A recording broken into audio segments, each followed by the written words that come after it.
Պարոն Սարգսյան, Մոսկվայում տեղի ունեցավ հաղթանակի նվիրված 80-ամյակի նվիրված միջոցառումները, շքերթը, որին մասնակցում էր նաև Նիկոլ Փաշինյանը, ձեր կարծիքը վարչապետի մասնակցությանը։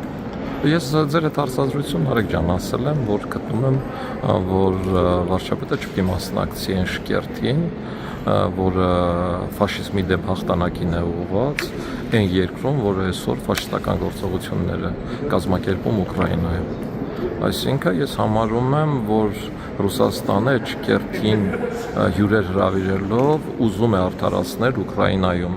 իր արվող գործողությունները, եւ ես վստահաբար ասում եմ, որ սա սկզբունքային մոտեցում է իմ համար, եւ ես համարում եմ, որ նման սկզբունքը չէր կարելի խախտել։ Նիկոլ Փաշինյանն ասում է, սա առիթ է, որպեսզի կարողանանք շփվել, երկկողմ հարաբերություններ պարզել։ Գիտեք, Նիկոլ Փաշինյանը իր տեսակետն ունի, ես իմ տեսակետն ունեմ, որը խիստ տարբերվում է Նիկոլ Փաշինյանի տեսակետից։ Անկեղծ ասած, ես երեխա ժամանակից շատ պայծառ երևակայություն եմ ունեցել Նարեկ ջան, բայց ինչքան երևակայությանը զոր տվեցի, չգտա այն դրդապատճառը, թե ինչի համար պիտի Նիկոլ Փաշինյանը գնար ու այդ պարադին մասնակցեր։ Համոզված եմ, որ իրենց մոտ քննարկել են, ու այդ որոշումը հեշտ չի տրվել, բայց անկեղծ ես չեմ հասկանում, թե այդ որոշման արդյունքում որն է եղել այն դրականը, որը հաշվի առնելով իրենք գնացել։ Չեմ գտնում, չգիտեմ։ Սա նաև մեր հաղթանակն է, ասում են։ Իհարկե մեր հաղթանակն է, բայց մեր հաղթանակի համար մենք ունենք հաղթանակի զբոսայգի, որտեղ կարելի էր գնալ ու ծաղիկներ դնել։ Եթե այդ լիներ Ղազախստանում, միգուցե ես էլի որևէ բան չասեի, որտեղ Ուկրաինայի դեմ Ղազախստանը չի կամականում։ Ես համարում եմ, որ Ուկրաինայի դեմ տեղի ունեցողը ագրեսիա է, ընդ որում այնպիսի ագրեսիա, ինչպիսին օգտագործվեց Լեռնային Ղարաբաղում, դենացիֆիկացիայի, չգիտեմ, եւ այլնի, ուկրաինական ժողովրդի իրավունքների դեմ, դուք չպետք է ՆԱՏՕ-ի անդամ դառնաք, դուք պետք է ԵՄ անդամ չդառնաք, ընդհանրապես Ուկրաինա պետություն չի եղել, դուք մերն եք եղել։ Այս լոզունգները միջազգային գործող օրենքների ու համաձայնություններին կատեգորիկ դեմ են, եւ այս գործողությունները ես համարում եմ նացիստական իսկապես, այսինքն Ռուսաստանն այսօր նացիստական գործողություններ է անում եւ ֆաշիզմի դեմ հաղթած պետություններից մեկը Ռուսաստանն այսօր ֆաշիստական գործողություններ է անում Ուկրաինայում։ Իմ գնահատականը, անձնական գնահատականը սա է։ Ասում են Նիկոլ Փաշինյանը, եթե գնում էր, ապա ինչու հայկական զորքեր չլիներ այնտեղ, Կարմիր հրապարակում չքայլեին ցույց տալ համար, որ հայերն էլ դերակատարում ունեին այդ պատերազմ հաղթանակում, պետք էր օրինակ զորք ուղարկել, թե ոչ։ Ես ընդհանրապես կարծում եմ, որ եւ զորք չպետք է ուղարկվեր եւ Նիկոլ Փաշինյանը չպետք է մասնակցեր։ Ինքը այդ շրջապատում յուրային չի ընկալվելու, չի ընդունվելու, բայց հանուն ճշմարտության պիտի ասեմ, որ Նիկոլ Փաշինյան եւ քաղաքացիական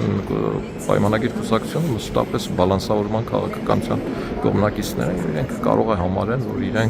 իրենց այդ քայլով բալանսավորում են իրենց գործունեությունը։ Ես համարում եմ, որ դա բալանսավորում չի, երբ որ դու հապկում ես, ԵԱՏՄ-ում ես, երբ որ համընդհանուր օդային պահպանության գոտում ես Ռուսաստանի հետ, երբ որ քո երկաթգծեր հարավկովկասյան երկաթուղիներին են եւ այլ, ասենք, էներգետիկ համակարգը ամբողջությամբ իրենցն է, այստեղ բալանսավորումից խոսելը ուղղակի ձևական բնույթ ու բովանդակություն ունի։ Լուկաշենկոյի կողքին նստել ինչպես եք դուք մեկնաբանում, հաշվի առնելով վերջին դիվանագիտական սկանդալը։ Ընդհանրապես Ռուսաստանում այնպիսի պետություն է, որը պահում է արարողակարգը եւ մարդկանց նստեցնում է այբենական կարգով, նախ իր հետ ունեցած պայմանագրերի, հետո այբենական կարգով։ 90-ական թվականներին, 99-ին, երբ որ ես վարչապետ էի, էլի նման հանդիպումների ժամանակ մեզ նստացնում էին Բելարուսի կողքը, այից հետո Բեն է, Բեն Բելարուսն է, ու այնպես էր ստացվում, որ նստում էին նախագահ-վարչապետ, ու իմ կողքը միշտ Լուկաշենկոն էր լինում, ու երբեմն զրուցում էի իրեն։ Իմիջիալից ասեմ, որ նոր տարիներից հետո ինձ Զուբրովկա իրենց օղից էր ուղարկում, ասում էր ոնց է հավանում, ես չես հավանում, հետաքրքիր մարդ է, ռեակցիաներ տվող, ձեռքով, ոտքով, ուսիներելով եւ այլը լսեցիր, այս կարգի խառնվածքի իսկական կոլխոզի նախագահ։ Այսինքն ենթատեքստ չկար այդտեղ դիտավորյալ Ես Փաշինյանը։ համարում եմ, որ միանշանակ դա լողակարգային։ Համենայն դեպս 90 թվականներից սկսած A, B, V, G, այսպես այդ հերթականությամբ են նստեցրել, թե կլոր սեղաններին, թե նման ասենք ինչ-որ միջոցառումներին, լինի այդ ստադիոններում, համերգի եւ այլն։ Եվ Երևանում կոպիտ կինը քայլերտ անցկացրեց, գնաց հաղթանակի զբոսայգի, սա ինչպես եք մեկնաբանում։ Ես մեկնաբանում եմ, որ Ռուսաստանը արդեն 3-րդ ամիսն է Հայաստանում մտել է պինդ քարոզարշավի մեջ, որ ռուսական ազդեցության բոլոր քաղաքական դեմքերը 99 թվականից առաջ ու դրանից հետո սկսած բոլորն արդեն ակտիվացված են, գործընթացների մեջ են, ձևավորվում են տարբեր նոր դաշինքներ, որոնց մասին կլսենք, այսինքն Ռուսաստանը իր ողջ ներուժով ու պոտենցիալով մտել է ընտրապայքարի մեջ, բայց պիտի ասեմ հետևյալը, ես համարում եմ, որ իրենք շանս չունեն, ինչու, որովհետև մենք պայքարում ենք Հայաստանի Հանրապետության ինքնիշխանության եւ անկախության համար, իրենք պայքարում են Ռուսաստանի մաս դառնալու ու գուբերնիա դառնալու համար։ Ես վստահ եմ, որ մեր ժողովուրդը գուբերնիայի կողմնակից չի։ Եվ պարոն Սարգսյան, Ռուսաստանն ու Չինաստանը համագործակցության փաստաթղթեր ստորագրեցին, սա ինչ է նշանակում աշխարհաքաղաքական առումով։ Սա նշանակում է, որ Չինաստանի այն ջանքերը, որոնք ուղղված էին Ռուսաստանին Չինաստանից կտրելու,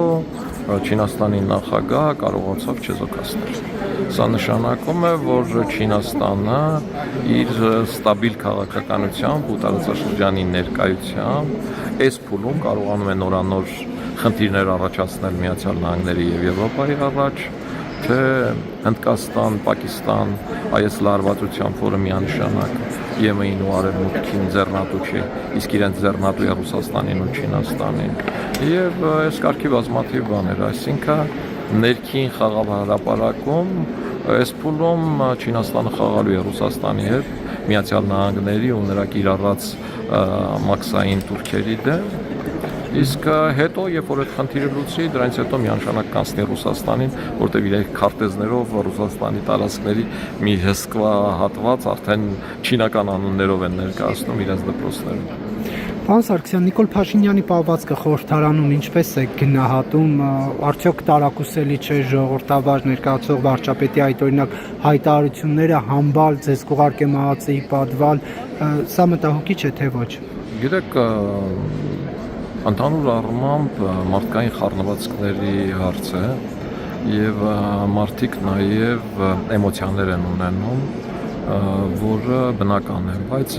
իմ կարծիքով պետական չինովնիկը եւ պետական պաշտոնյան, դա վերաբերվում է նաեւ մեր Տիգրան Տեր-Մարգարյանին, պիտի կարողանան զսպվածություն ցուցաբերել,